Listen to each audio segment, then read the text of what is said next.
আজ অসহায় মানুষেরা চিৎকার করে বলে ফ্যাসিবাদের আমলে 5 টাকা চাঁদা দিলে এখন 20 টাকা দেওয়া লাগে, আমরা কোথা থেকে মুক্তি পেলাম?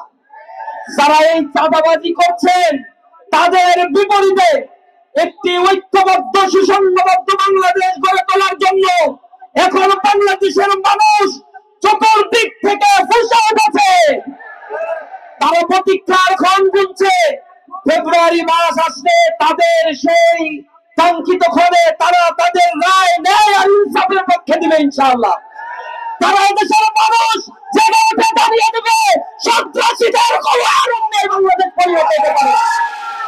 চাঁদাবাজের বিরুদ্ধে মানুষের বিপ্লব ঘোষণা করতে হবে।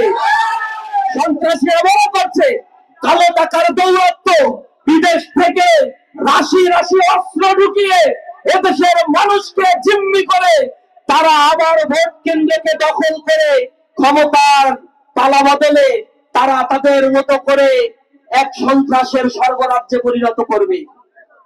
তারা ভুলে গেছে কিছুদিন আগে ফ্যাসিবাদ মনস্টার ছিল, এ দাঁড়াবেন পতন হবে এটা কেউ বিশ্বাসও করতো না।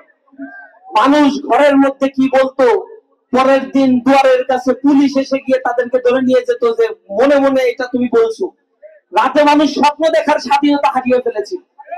কথা বললে সেই মানুষগুলোর বাক স্বাধীনতাকে হরণ করে আয়না ঘরে তাদেরকে নিক্ষিপ্ত করা হতো।